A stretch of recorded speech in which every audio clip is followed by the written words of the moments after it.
welcome, Devil Sniper here, and today I'm bringing you episode number 17 of our career mode with Nottingham Forest. And it doesn't get any easier. It doesn't ease up. Not only do I have the board breathing heavily down my back, we're about to take on Derby County at home in the league. It doesn't get any easier. It really doesn't. Hopefully you're still enjoying this series. It's going to be a close call coming the end of the season. The way things are going, we're struggling to get into that top 6 again. We really are struggling. The only good thing is Derby play a 4-3-3 formation, which will give us equal opportunity to actually have a crack at a side for once. The last few games, all we've met is teams that literally just want to defend against us and try and hit us on a counter-attack, which is, you know, makes for bad videos in my opinion, and it makes it so difficult to break them down. But as you can see, we give away a really poor free kick just on the edge of the box. Bryson goes for the strike. It's blocked fantastically, thankfully. But the referee awards another free kick. A little bit of favouritism in my personal opinion. It was frustrating to have free kick after free kick. But a great save from Darlow in the end. Pushes it round the post, which was absolutely sensational. But we managed to hit them on the counter-attack with Coxey round on that left-hand side.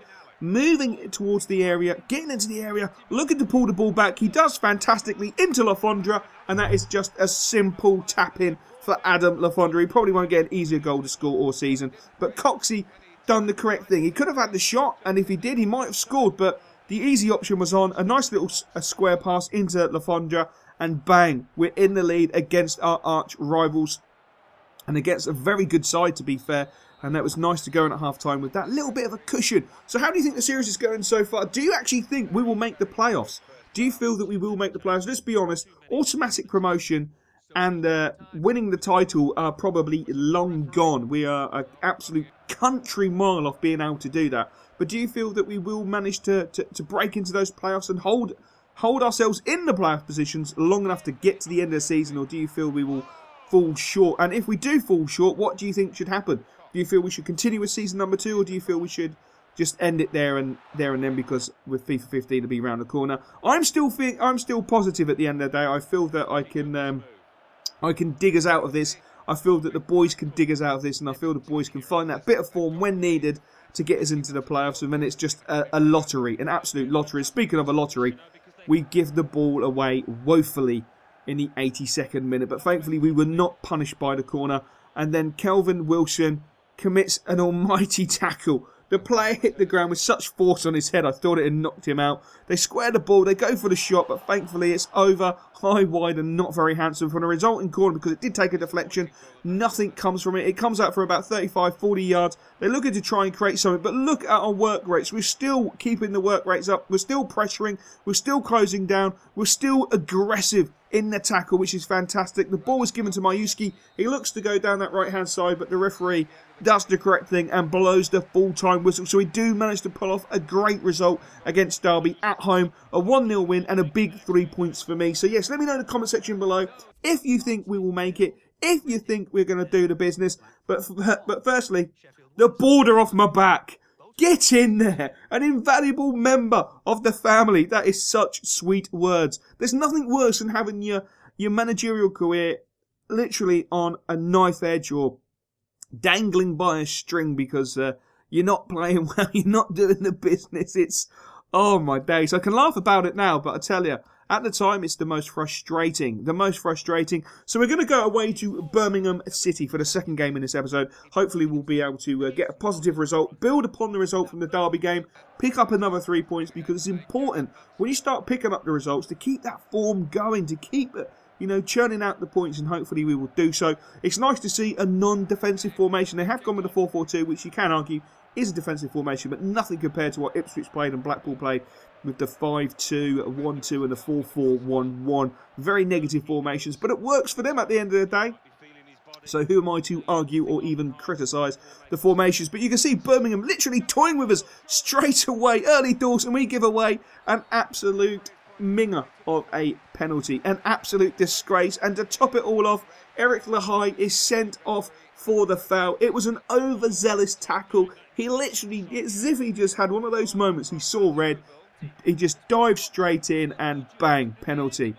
It was just one of those things. You can see he was going for the ball, but he was never ever going to win it. So hopefully Darlow could do us a huge favour and save the penalty from Birmingham's number 7, Burke.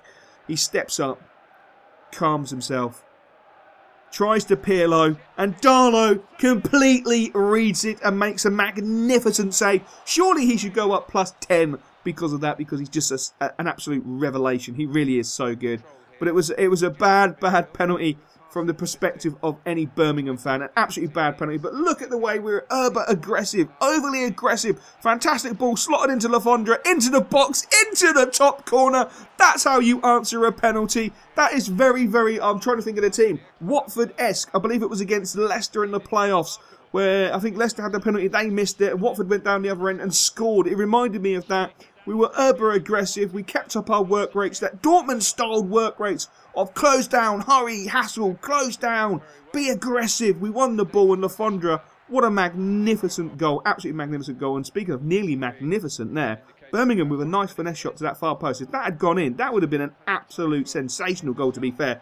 But oh my days, speaking of sensational, step up the man, the talisman, Lansbury. What a strike. Onto his right foot. Bang! Pick it out, my son. We are back with an absolute bang. A positive result against Derby. On our way to a positive result against Birmingham City at this moment in time. But I'm not going to get carried away. It's only the first half, but 2 great goals. 2 top corner goals, which is absolutely sensational. Of course, the pick of the bunch has to be the Lafondra goal. Even though I love Lansbury, the Lafondra goal was fantastic after the penalty. The work rates of the boys, the work ethic of the boys to go down the other end and bang, score a goal was sensational. Birmingham do come out the brighter of the two sides. We seem to start every half really, really cold, which is a worrying concern. But Birmingham looked like they had a bee in their bonnet. They wanted to get the goals. A nice ball chipped in, but he couldn't keep himself onside, which was fantastic. The boys just step up at the right moment, play him offside, otherwise they could have brought themselves back in the game. But a beautiful ball over the top to Patterson on that right-hand side, looking to break into the box, cuts into the box, onto his left foot, has a shot. Unfortunately, it was a good save by the Birmingham goalkeeper. Otherwise, that would have been another top corner goal. 3 in one game, and I think we would have just said, do you know what, stop. You can go into the playoffs. You can go to the Premier League. You're too good for putting the ball in the top corner, but it wasn't meant to be. And I'm very, very happy to have a 2-0 victory and another 3 points. That's 6 points from the last 2 games, which is absolutely fantastic. Garner's out injured for a couple of weeks. It's nothing too much to worry about. Just literally overplaying him. I should have rested him. I didn't. That's my own neglection. But the lad wanted to play and I wanted him to play because he's an integral part. You know, he does the quiet man's job. At the end of the day, he's a little bit like Marcus Bean at Colchester United. You know, he does the quiet job, the job that goes unnoticed. And it's down to me for overplaying him, which is a bit frustrating. But, you know, he's only out for a couple of weeks, so I will take that on board and learn from my mistakes. Now, moving into the third and final game of this episode, we are taking on Blackburn Rovers. And, of course, we all know the threat they have up front with Jordan Rhodes, a very good player. A player we did think about purchasing at the beginning of the season, but we didn't have the funds. And we decided to go with the, at this moment in time, the prolific Adam Lafondra, who's been playing very well. Some sloppy defending, allow Blackburn a half opportunity, but Darlow is there to smother it, as he has done most of the season. An absolute revelation in the goal. How many clean sheets do you think he will have between now and the end of the season? I'm actually going to go for something really, really high. I'm going to say he's probably going to hit about 20 clean sheets, which I think is a ridiculous amount. I think that the most I've ever had was with Trappy, who hit, was it 14 or 16, I think, in a season, which I think is absolutely amazing. So I'm going to say 20 because we don't seem to concede a lot. We either win 1-0 or lose 1-0 or 4-0. But we won't talk about that. As Blackburn have another huge opportunity. And again, Darlow with an unbelievable superhuman save. I mean, look at that. That is just inch perfect save. Absolutely amazing. He is just a revelation in the goal. How he has not grown, I do not know. But we do concede a very sloppy penalty. I believe that it wasn't handball. The referee obviously totally disagrees with me. I think he was slightly blindsided and it was just one of those anomalies. But we give away another penalty. Far too many penalties have been given away this season. But can Darlow do us a favour? Yes, he can. What a huge penalty save. That's the last 2 penalties that Darlow has faced. He has saved. He is a man in form. For me personally, as much as I love Lafondra, as much as I love Lansbury, the man of the season, the player of the season has to be Darlow at this moment in time. You know, he's just freaking amazing. He just saves everything thrown at him. He really does. So the half-time score was 0-0 as you saw. Second half, we came out with a bit of fire in our bellies, but we didn't really create too much. In the latter stages, Blackburn were really piling on the pressure. As you can see, they've cut inside the area. Some nice play. They squared the ball.